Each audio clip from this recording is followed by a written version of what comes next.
தகவல் அறியும் உரிமைச் சட்டம், அதாவது ஆர்டிஐ, நம்ம கையில இருக்கிற ஒரு பெரிய ஆயுதம். ஆனா நீங்க கேட்ட தகவல் உங்களுக்கு கிடைக்கலனா என்ன பண்றது? ஒரு அதிகாரி முடியாதுன்னு சொல்லிட்டா? அப்போ கவலைப்படாதீங்க. அங்கதான் இந்த சட்டத்தோட உண்மையான பவரே வெளியே வருது. அதுதான் செக்ஷன் 19. இந்த மேல்முறையீட்டு முறை பத்தி தான் நாம இப்போ முழுசா பார்க்க போறோம். சரி, நீங்க ஒரு ஆர்டிஐ ஃபைல் பண்றீங்க. ஒரு மாசம் ஆச்சு, எந்த பதிலும் இல்ல. இல்லனா வந்த பதிலும் சரியில்லை, ஏதோ அறகுறையா இருக்கு. செம கடுப்பாவும் இல்லையா? அப்போ அடுத்த ஸ்டெப் என்ன? சட்டப்படி நாம என்ன செய்யணும்? வாங்க அத பத்தி தெளிவா பார்க்கலாம். நாம இந்த முழு ப்ராசஸையும் ஸ்டெப் பை ஸ்டெப்பா பார்க்க போறோம். முதல்ல என்ன பிரச்சனை, அதுக்கு என்ன வழி, அப்புறம் எப்படி மேல்முறையீடு பண்றது, ஆணையத்தோட தீர்ப்பு எப்படி இருக்கும், அந்த 2019 திருத்தம் என்ன செஞ்சது, கடைசியா தப்பு பண்ற அதிகாரிகளுக்கு என்ன தண்டனைன்னு எல்லாத்தையும் ஒண்ணு விடாம பார்க்கலாம். ஓகே, நம்மளோட முதல் பகுதிக்குள்ள போலாம். இப்போ பிரச்சனை என்ன?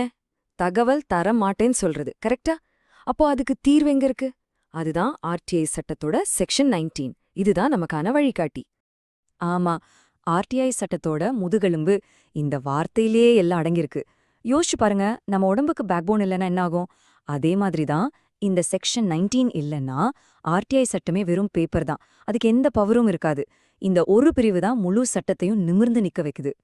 சரி, அப்ப அந்த மேல்முறையீட்டு பாதை எப்படி இருக்கும், அதோட ஒவ்வொரு ஸ்டெப் என்னன்னு இப்ப பார்க்கலாம். இந்த சட்டப்பூர்வமான பாதையை நம்ம சரியா ஃபாலோ பண்ணிட்டா போதும், நமக்கு வேண்டிய தகவல் கண்டிப்பா கிடைக்கும். மொத்தத்துல பாத்தீங்கன்னா இதுல ரெண்டு முக்கியமான ஸ்டேஜ் தான் இருக்கு. ஒன்னு ஃபர்ஸ்ட் அப்பீல், அதாவது முதல் மேல்முறையீடு.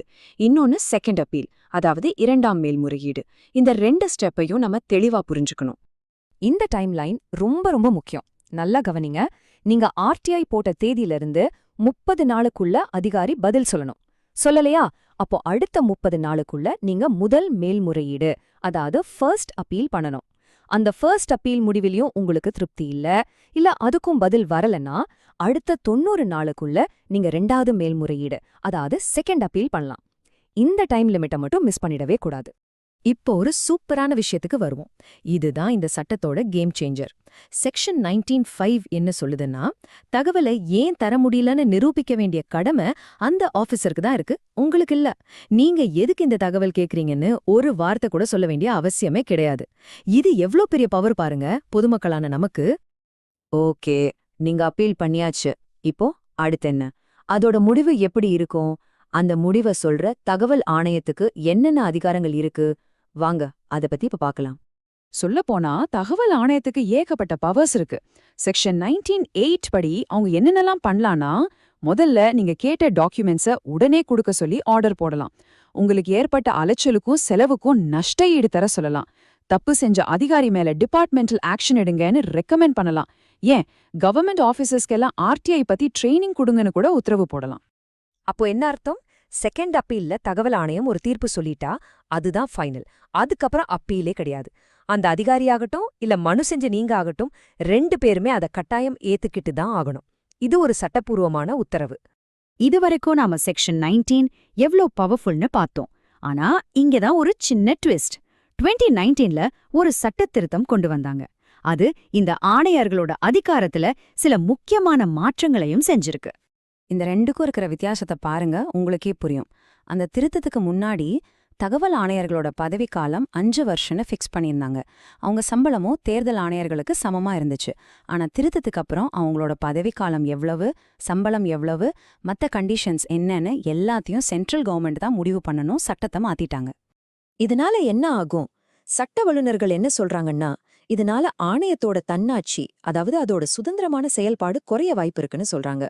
சிம்பிளா சொல்லணும்னா, கவர்மெண்ட்டுக்கு எதிரா ஒரு ஸ்ட்ராங்கான ஆர்டர் போடுறதுக்கு ஆணையர்கள் கொஞ்சம் தயங்கலாம். இது நம்ம பார்த்த மேல்முறையீட்டு முறையோட வலிமையே பாதிக்கலான்னு ஒரு கவலை இருக்கு.